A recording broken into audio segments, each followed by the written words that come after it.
Selamat datang di Nagita Dakuna Channel, kali ini kita akan membahas tentang Lawang Sewu. Lawang Sewu adalah salah satu landmark kota Semarang.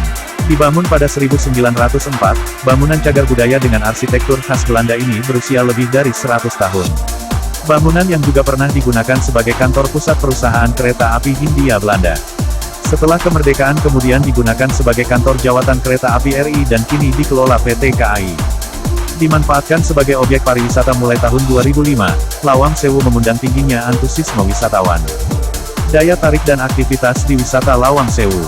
1. 1000 pintu. Lawang Sewu memiliki 3 bangunan utama dengan gedung berbentuk huruf U. Namun bangunan utama yang ketiga tidak begitu besar sehingga cenderung berbentuk huruf L. Dengan corak arsitektur khas Belanda, bangunan ini punya daya tarik yang kuat. Setiap orang yang datang ke Jawa Tengah akan menyempatkan mampir dan berfoto dengan latar jajaran pintu yang seolah tanpa ujung ini. Kompleks bangunan ini dikenal masyarakat dengan sebutan Lawang Sewu atau Pintu Seribu karena jumlah pintu dan jendelanya sangat banyak. Sedangkan jumlah persis sebenarnya hanya 928 pintu dan jendela. Banyaknya jumlah pintu dan jendela tak lepas dari iklim Indonesia yang tropis, untuk memperlancar sirkulasi udara. 2. Keunikan arsitektur. Dari sisi arsitektur, keunikannya adalah bahwa gedung ini dibangun tanpa menggunakan semen. Gedung ini dibangun dengan bligor atau PC, istilah lokal dari campuran pasir, kapur, dan bata merah. Penggunaan bligor menjadi alasan tidak ditemukannya retakan di Lawang Sewu.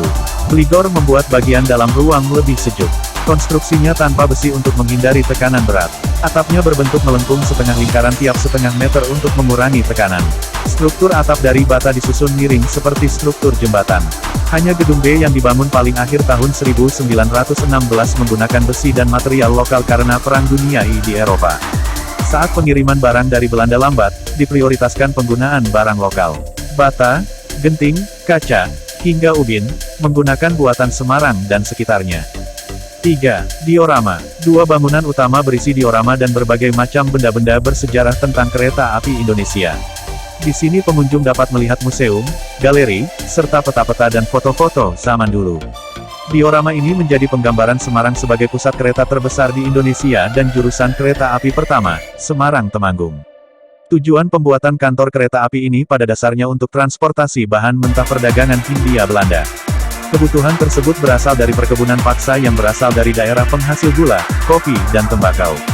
Ruang pameran ini berada di lantai 1 sedangkan lantai 2 digunakan sebagai kantor divisi Heritage dan Arsitektur PT KAI.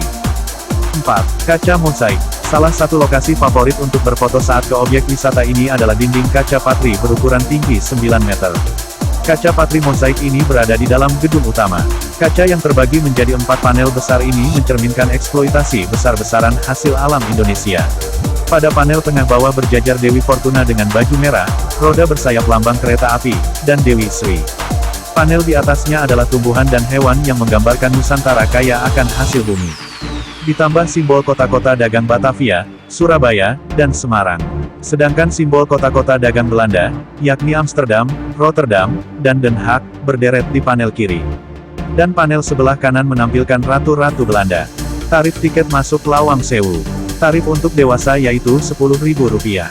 Tarif untuk anak-anak atau pelajar yaitu Rp5.000. Jam buka Lawang Sewu yaitu setiap hari dari jam 7 pagi sampai jam 9 malam. Selamat berlibur, sampai jumpa di video selanjutnya, terima kasih.